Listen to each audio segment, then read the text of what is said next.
The champagne glass trembles in Jasmine's hand, catching fractured rainbows from the $20,000 crystal chandelier overhead. The jazz quartet has gone silent.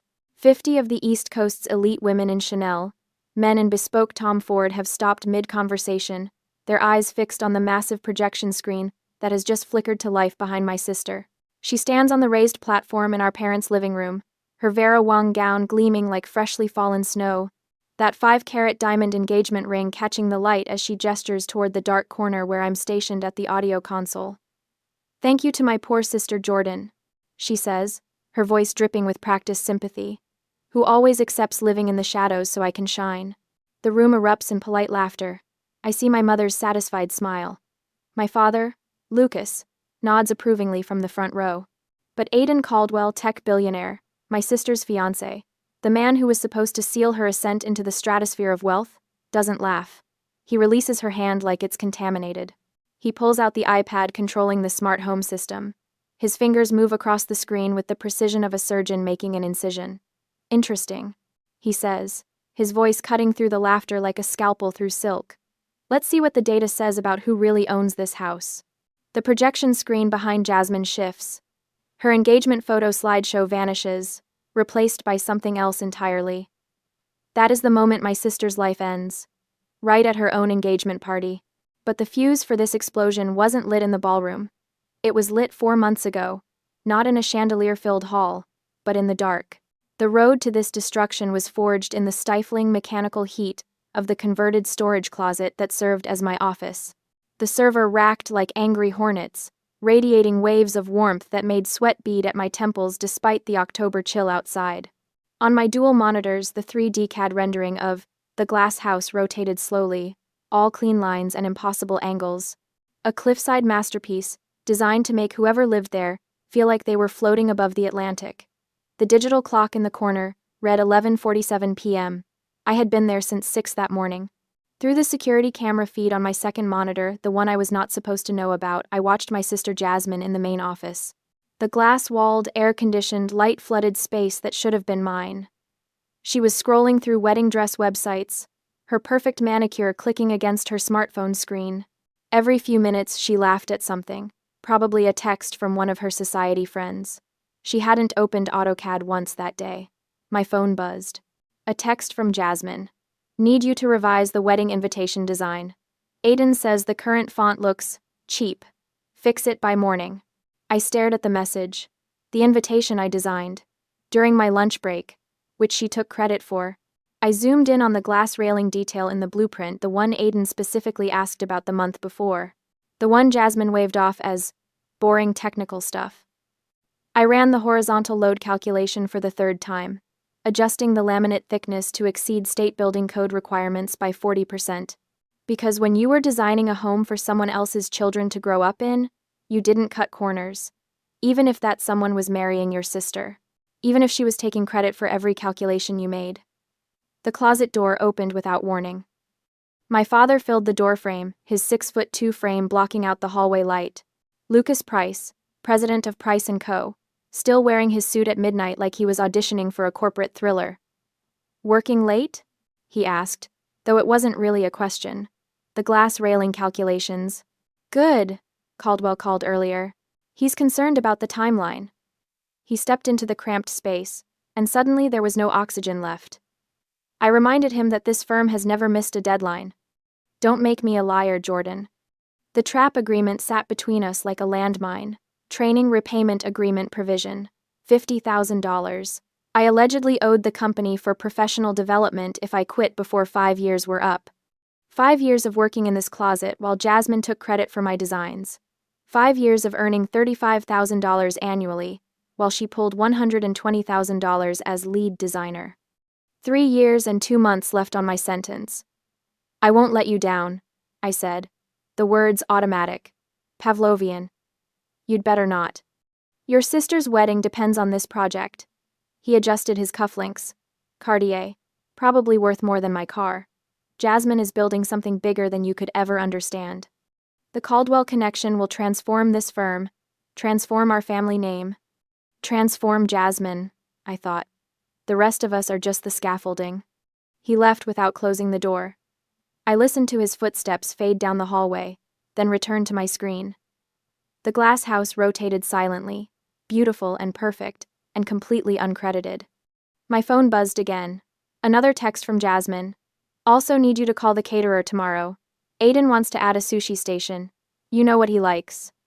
I did know what he liked, because I was the one who sat through the 3-hour consultation meeting where he explained his vision for the house, where he talked about wanting floor-to-ceiling windows so his future children could watch the sunrise over the ocean, where Jasmine scrolled through Instagram and said, "Yes, honey," at appropriate intervals.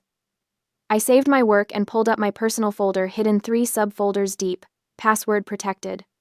Inside were 73 completed architectural designs, houses I had created in stolen hours between assigned projects. Each one signed, Jordan Price, Architect, in the bottom right corner. In this folder, I existed. I was about to close it when I noticed the file properties. Total hours logged, 1,847. That was 1,847 hours of my life, spent building a career in secret, in a closet, while my sister built her throne in the glass office. The cursor hovered over the delete button. It would have been so easy, erasing the evidence of my own ambition, accepting that Jasmine was the architect and I was just the ghost in the machine. Instead, I created a new folder. Titled it, Evidence. I did not know why yet, just instinct.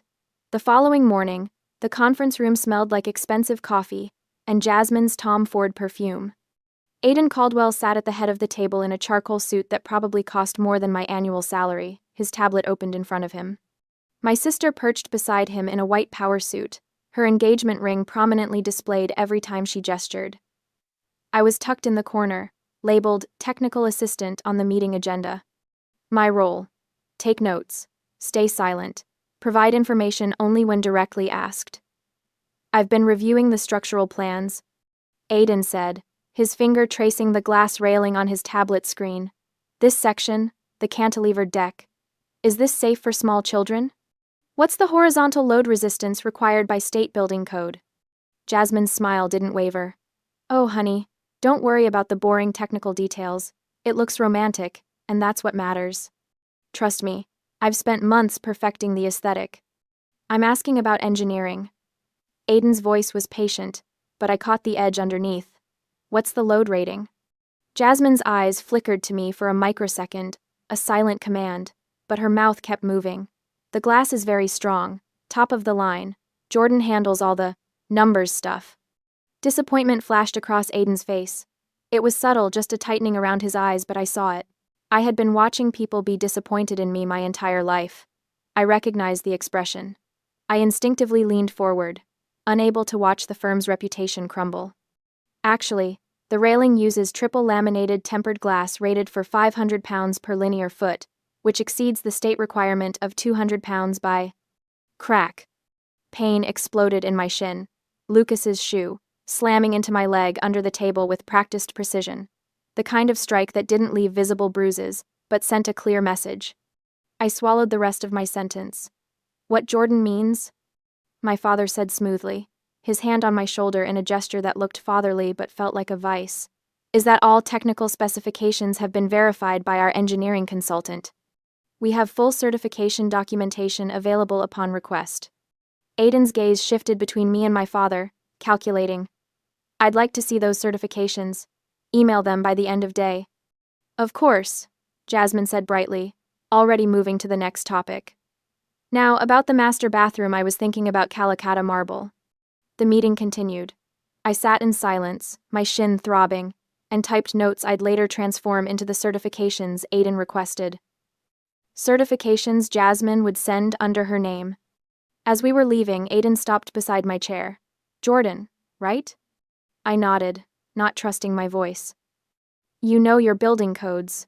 He said it casually, but his eyes were sharp. Assessing. She's very thorough with the details, Lucas interjected, steering Aiden toward the door. That's why we keep her on the technical team. Everyone has their role. Aiden glanced back once before he left. I pretended to be absorbed in my laptop. That night, back in my closet office, I opened the evidence folder. Added a new file, meeting, notes, 10 negative, 15, txt. I typed. Aiden Caldwell asked about glass railing specifications. Jasmine couldn't answer. I provided technical data. Lucas kicked me to maintain silence. I stared at the words. I wondered what I was doing, who I was doing it for. Then I saved the file and returned to work on the glass house, making sure every calculation was perfect. Because even if no one would ever know I designed it, I would know. And I refused to let my sister's incompetence result in someone's child falling through a defective railing. My phone buzzed. Jasmine. Wedding emergency. Need you to call 3 florists and get quotes for peonies. Aiden loves peonies. Due tomorrow. I looked at the clock. 1:23 a.m. I picked up my phone and started making a list of florists to call in the morning. Because that was what ghosts did. We served. We did not speak. Not yet. Time blurred as the project deadline approached. The calendar on the wall mocked me, counting down the days until the deadline, until that night, 2 nights before the engagement party. The instant ramen cups formed a small graveyard around my keyboard, 4 empty ones. Testimony to meals eaten without leaving the closet. My forehead rested against the spacebar, and I was dimly aware that I had been asleep for maybe 20 minutes when the AutoCAD autosave ping jolted me awake. The clock read 2:17 a.m. My neck screamed in protest as I lifted my head. The door opened. Panic flooded my system. Lucas did random checks sometimes, making sure I wasn't wasting company time. I frantically minimized the wedding planner spreadsheet I was working on, unpaid labor for Jasmine, and pulled up the glass house blueprints. But it wasn't my father's cologne that filled the small space. It was something more expensive, more subtle. Aiden Caldwell stood in the doorway wearing a Stanford hoodie and jeans, holding an insulated high-end delivery bag from Matsuhisa. He looked confused, then shocked, then something else I couldn't quite read. Jordan? He looked around the closet, the server racks, the single fluorescent light, the complete absence of windows. What? Where's Jasmine? My mouth had forgotten how to form words. Aiden Caldwell was in my office. At 2 a.m., holding what looked like takeout from a restaurant where dinner for 2 cost $400. She's not here, I managed. But the system alert. He held up his phone, showing the smart home app. The office server activity triggered a notification. I thought. He trailed off, understanding dawning. I thought she was here working on our house. The "our house" hit different than it should have. Like he was already emotionally invested in the building that existed only in blueprints and my exhausted brain.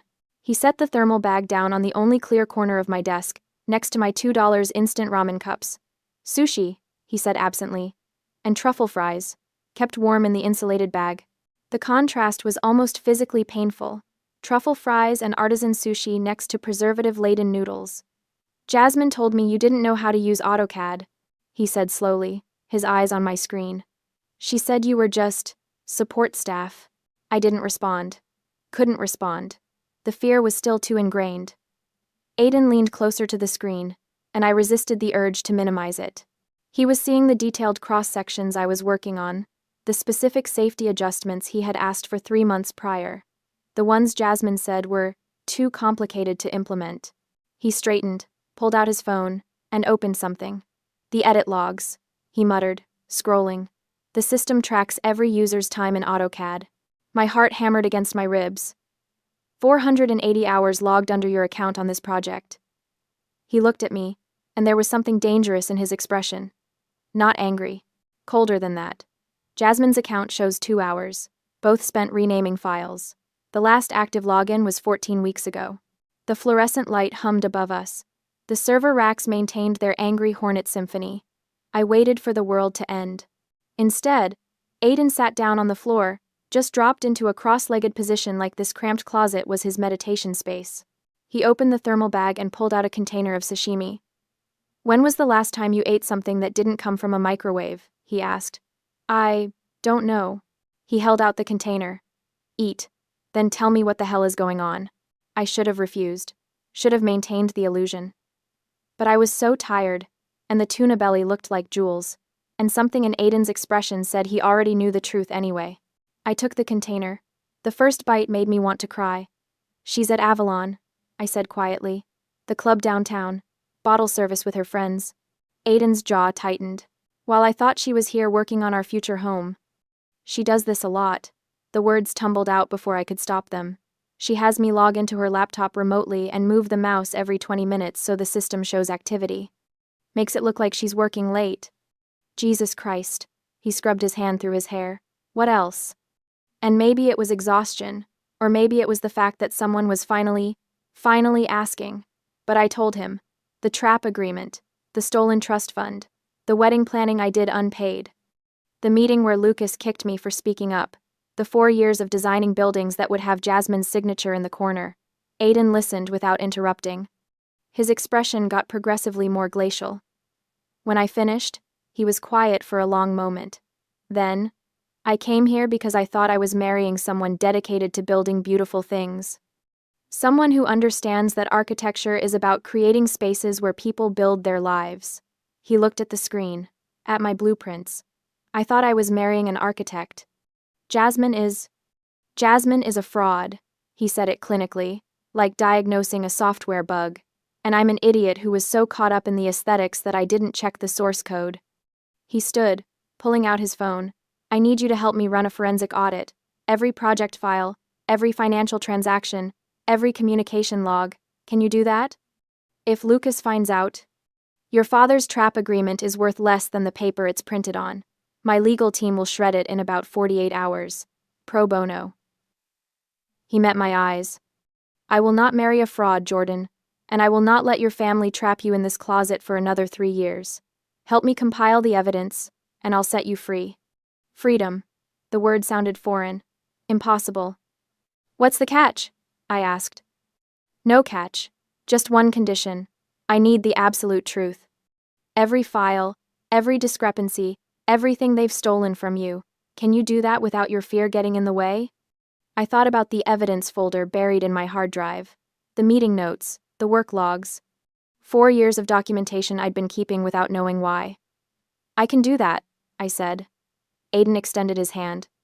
Not for a handshake for my phone. Give me your number. We'll coordinate through a secure VPN. Nothing they can trace. I handed over my phone. I watched him type his contact information. When he handed it back, his name was listed as technical consultant in my contacts. Innocuous. Smart. 48 hours, he said, heading for the door. Then we burn it all down. After he left, I sat in the silence of my closet office, holding a container of $80 sushi, and let myself imagine what freedom might look like. Then I opened the evidence folder and got to work. The sun rose on the day before the engagement, casting long shadows across my bedroom floor. I was holding a navy blue dress I had bought from a clearance rack for $89. It meant 2 weeks of skipped lunches and walking 3 miles each way to save on gas. But when I looked in the mirror, I saw someone who might exist outside a storage closet. Someone who might attend her sister's engagement party as a guest rather than as help. I was holding the dress when my mother walked into my bedroom without knocking. What is that? Meredith Price asked, her former model posture making even her bathrobe look regal. It's for tomorrow night. For the party. Her hand shot out, snatched the dress from my grip. Are you trying to upstage your sister? It's navy blue. It's modest. I just thought. You thought wrong. She balled up the dress and threw it in my wastebasket. From her other hand, she produced a black, shapeless garment that looked like a janitorial uniform. You're working at the tech booth. You wear this. Jasmine is the queen tomorrow night. You are the help. Wear this and stay in the shadows.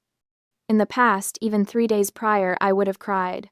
Would have retrieved the dress from the trash after she left and cried over the wrinkles. I would have hated myself for wanting something as simple as looking presentable at a family event, but that day, I thought of the USB drive in my pocket, the one loaded with 3 months of forensic analysis. Bank statements showing $200,000 in construction materials that were actually charged at Hermes, Louis Vuitton, and the Four Seasons. Server logs proving I designed every building Jasmine had taken credit for. Text messages she sent her ex-boyfriend. I took the black uniform from my mother. Bowed my head. Yes, ma'am. She looked satisfied. Good girl. Remember, Jordan family comes first. Your sister's happiness is all that matters. After she left, I picked the navy dress out of the trash, smoothed out the wrinkles, and hung it in the back of my closet. Not to wear tomorrow, but to remind myself what I was fighting for. My phone buzzed. A text from technical consultant. Phase 1 complete. Legal confirmed. Trap agreement contains 14 violations of state labor law. It's void. Are you ready for Phase 2? I typed back, ready. 3 dots appeared. Then, good.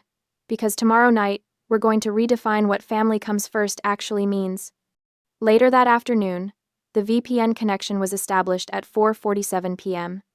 Jasmine was at the Ritz Day Spa, getting the full bride treatment, $800 of facials and massages that she charged to the glass house construction budget.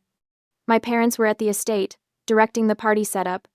I was alone in the office, with full access to every file in the company server. Okay. Aiden's voice came through my headset, calm and methodical. I'm running a custom script to cross-reference the glass house budget against external vendor databases. It'll chew through the raw data faster than we can manually. Start with the materials. Running it now, I said, initiating the algorithm he sent over. The screen flickered as the script ran. 20%, 50%, 100%. A list of red flags populated the screen. It was a bloodbath. Jesus, Aiden breathed. She billed $15,000 for imported Italian tile on the same day she posted Instagram photos at Hermes buying bags. There's more. I highlighted the next cluster. The custom lighting fixtures line item? That's actually her bachelorette weekend in Monaco. How much? $35,000. Christ. He was quiet for a moment. She's not just lazy, Jordan. This is embezzlement. This is fraud. I pulled up the next file.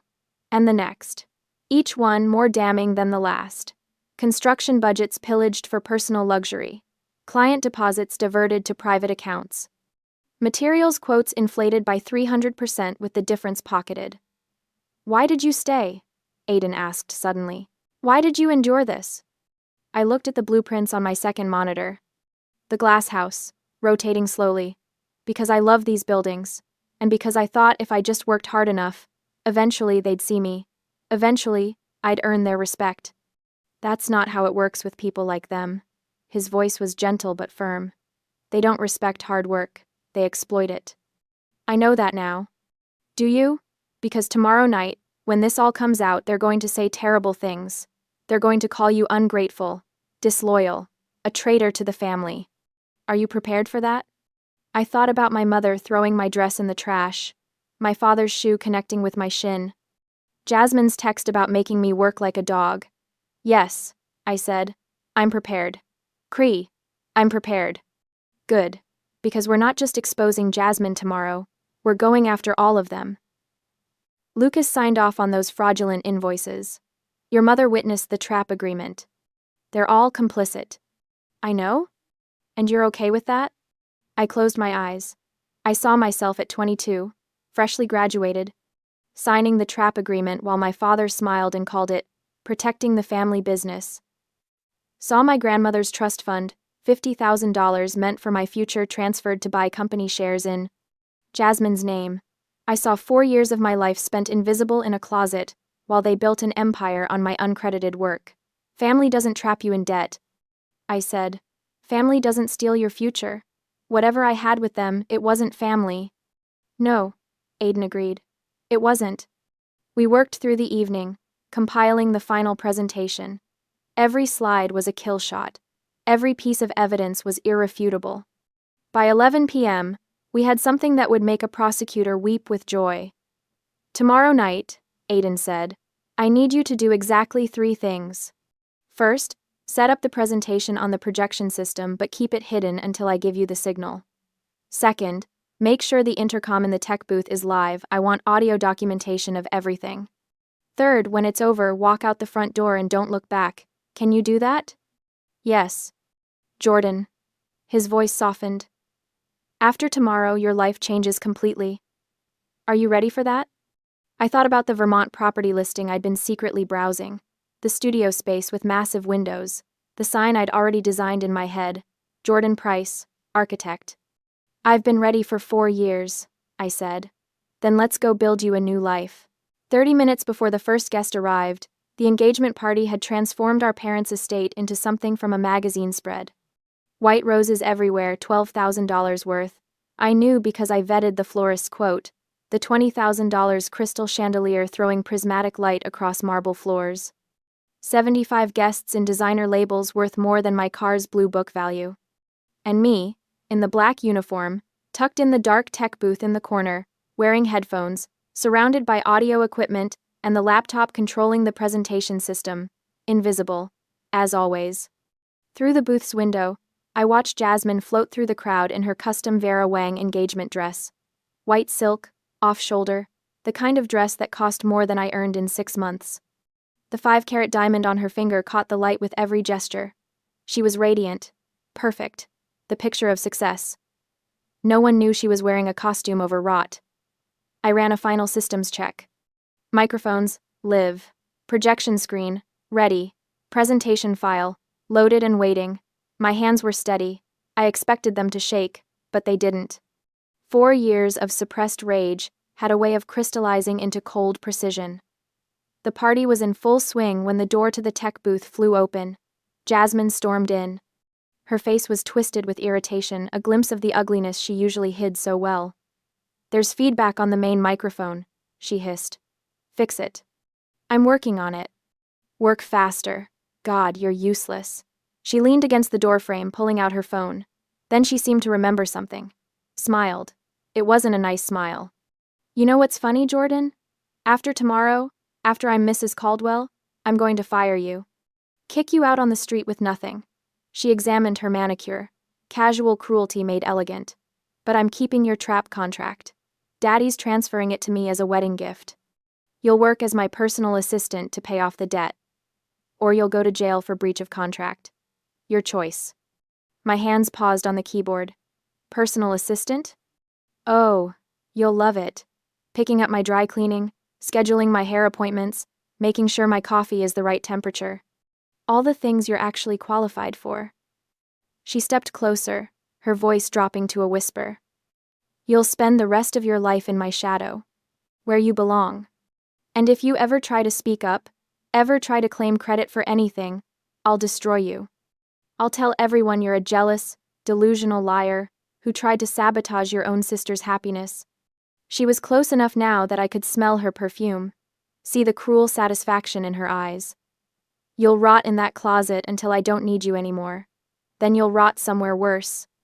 Because you're nothing, Jordan. You've always been nothing. And nothing is all you'll ever be." She didn't know 3 things. The intercom system was live. Every word was being recorded. Aiden was in the VIP lounge with an earpiece, hearing everything, and I stopped being afraid approximately 48 hours prior. I looked up at her, met her eyes directly for the first time in years. "Happy engagement, Jasmine. I hope you like my gift." Confusion flickered across her face. "What gift?" "You'll see." She stared at me for another moment, then scoffed and left. Through the window, I watched her rejoin Aiden on the platform, instantly transforming back into the radiant bride-to-be. But Aiden's body language had changed. He stood a meter apart from her instead of close, didn't take her hand when she reached for his. His face was a mask of professional courtesy covering something arctic underneath. My phone buzzed. A text from technical consultant. "Heard every word. She's done. Stand by for my signal." I put on my headphones, pulled up the presentation file, and waited for the moment that would change everything. Through the window, I saw the jazz quartet positioning for Jasmine's toast. The guests gathered with champagne glasses. My parents stood proud and satisfied in the front row. They had no idea the floor was about to drop out from under them. My finger hovered over the enter key. Showtime. And now, we are back at the beginning. Time 0. Jasmine ascends the platform like she's mounting a throne. The chandelier above her creates a halo effect, angelic, ethereal, exactly the image she spent 29 years cultivating. She raises her champagne glass, and the crowd falls silent in that expectant way that means someone important is about to speak. "Thank you all for coming tonight." She begins, her voice clear and confident. "This has been such an incredible journey, and I'm so grateful to share this moment with the people who've supported me." She pauses for effect, then turns toward my dark corner. Especially my sister Jordan, who's always accepted her place in the shadows so I can shine. It takes a special kind of person to be satisfied with so little, to never want more than what they're given. Thank you, Jordan, for being that person. The room laughs. Polite, condescending laughter. My mother dabs at her eyes like Jasmine just delivered a touching tribute instead of a public humiliation. Lucas nods approvingly. But Aiden doesn't laugh. He releases Jasmine's hand she has to grab at air when she reaches for him again. He pulls out the iPad controlling the smart home system, his face absolutely neutral. It's the expression I imagine he wears during hostile takeover negotiations. Interesting, he says into the microphone, his voice cutting through the laughter like a blade through silk. Let's see what the data says about who really deserves to shine. He looks toward the tech booth, makes direct eye contact with me through the window. I press enter.